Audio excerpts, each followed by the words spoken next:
We're starting off the council meeting with a deputation, Friends of Cominos House, and we have former councillor Diane Forsyth who will be speaking on behalf of the group, and I invite Ms Forsyth to come forward now.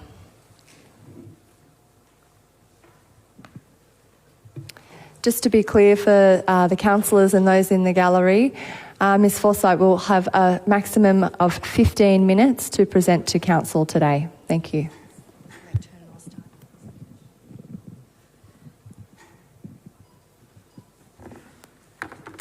Seems strange being up here on this side of the fence.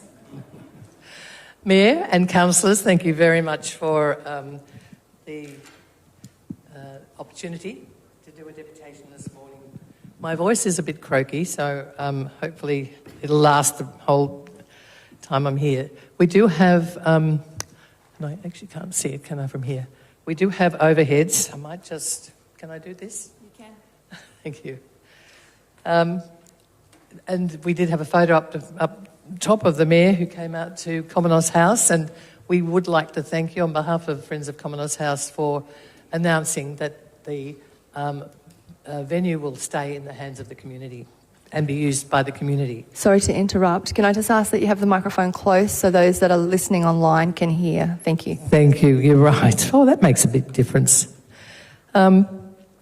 I'm not sure if everybody has visited Cominos House, but it's an iconic Queenslander, one of the oldest Queenslanders in Queensland, and it's owned by the council. It was donated to the council by the Cominos family. The Cominos family very graciously gave the house to the council at a time when I think Mayor Goodwin was the mayor, and that was in 1989, so some time ago. And the committee that was set up then was called the Friends of Cominos House. And I'm a member of the committee. I'm the Treasurer/Vice President. Unfortunately, Lone, who's the President, is in PNG at the moment with an arts festival. So I'm here with Joe over there, who's our ex-caretaker, and Bruce, who is Lone's son, who's been helping with the presentation. So formally thanking the Mayor for her reassurance. This much-loved community building is going to stay this way to be accessible to the community for years to come. And the council will be doing renovations to make sure this beautiful Queenslander continues to shine into the future.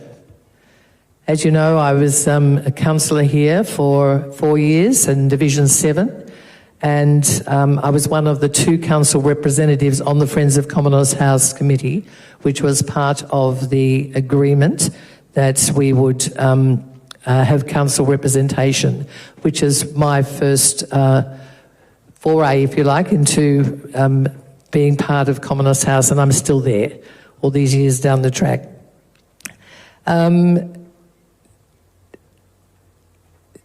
To positively recall that the partnership between the trustees, the council and the charity, which is Friends of Cominos House Incorporated, is a charitable organisation.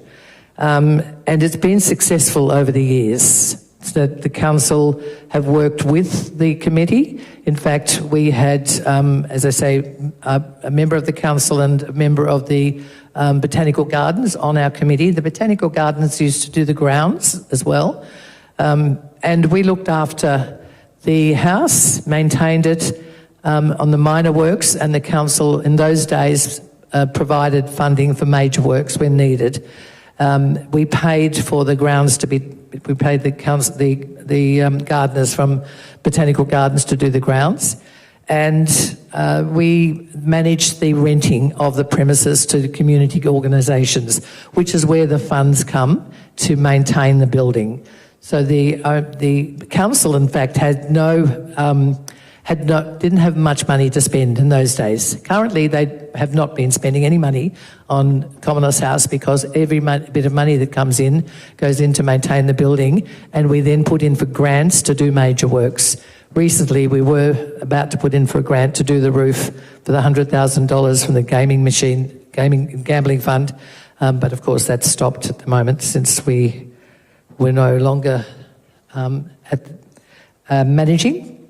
And CAFNEC is doing that at the moment, which is really great that CAFNEC have taken over the managing of the rental space. The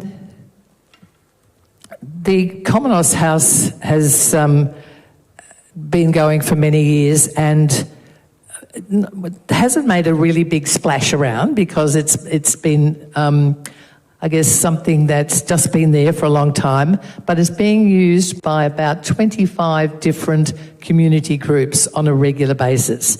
If you've ever tried to book in to get a room there, you know that it's fairly well booked. In fact, Arts Nexus, another organisation I'm on the board of, we have our AGMs there and we have to move it so that we can fit in with the dates that are available.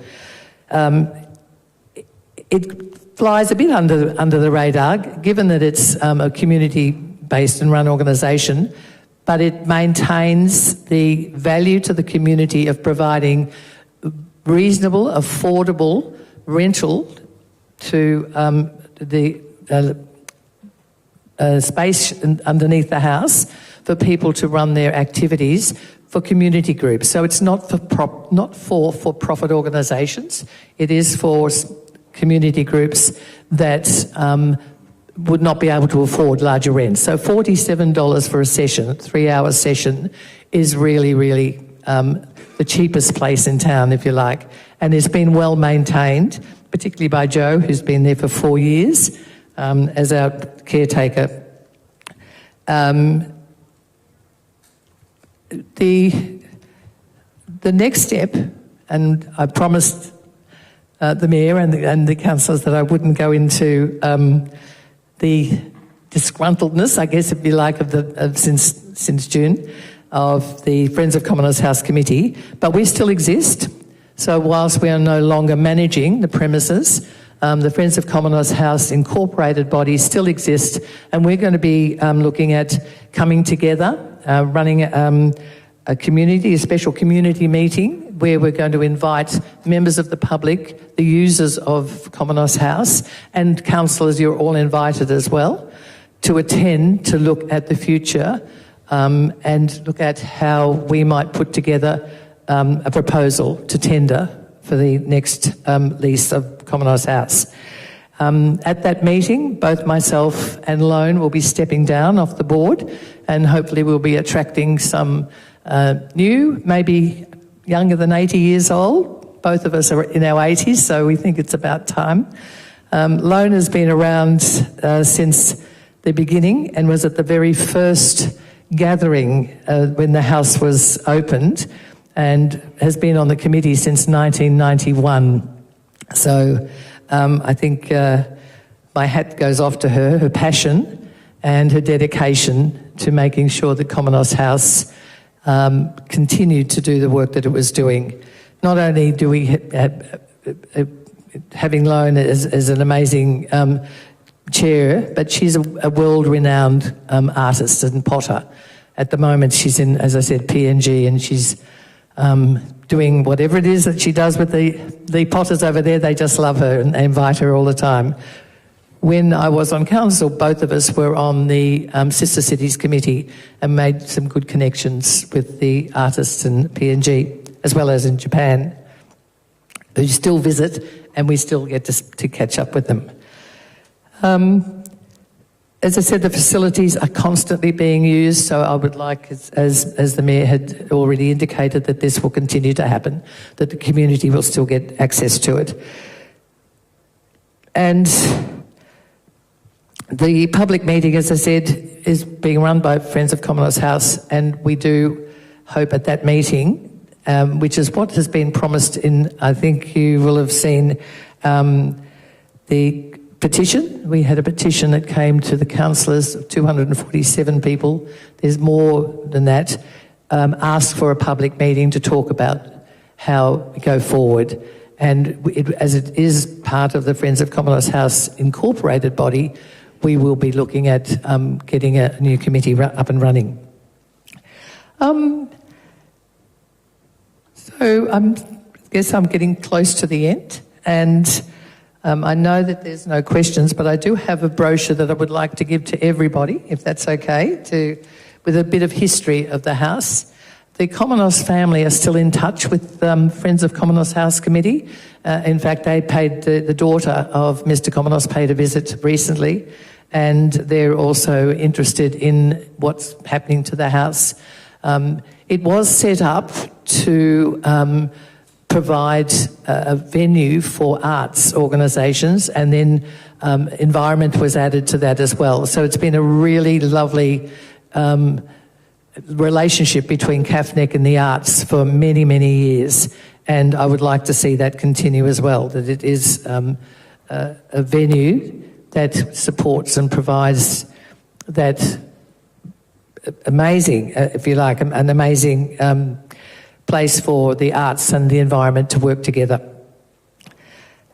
I don't know that I've got much more to say, but as the slides were going, and I think I didn't cue on every one of those slides, but I hope it gave you an idea about the history behind Cominos House, the amazing place that it is. It also has a museum upstairs with artefacts from the time, the period, the history of the family as well, photos of the family, and it is, I think, an asset to the council and the community to maintain this amazing building for the use of the community. So it's not just sitting there with nobody in it, it's actually being used and utilised by groups, non-for-profit groups, and for people who want to use. We have an amazing sewing group. I think they meet twice a week, and they have been for years and years and years. Set up their machines every day. Joe made special tables for them so that they could wheel them and not have to lift them. And it's a hive of activity, even though people might not know or see that, because the groups are community groups who just get on with doing what they do for the community. We have had in some cases a ballet group that was mainly for profit, but she was able to charge the lowest of fees so that children who couldn't afford, or their parents couldn't afford other ballet or dance schools, could afford to send their children. She actually has moved out now into other premises, but I think that she's still continuing to provide low-cost fees for people who cannot afford higher fees. My role, as I said, started with the council, and looks like as Alone and I step down, we will still, of course, I would think, be around and supporting and using the venue for our other organisations. So thank you very much for your time here, and I appreciate it. If you want to come to the meeting, or if you want to know more about Cominos House, please contact me. Don't hesitate, and I'll hand these out. I don't know who will I give those to hand out. Thank you. Thank you, Diane. Appreciate that.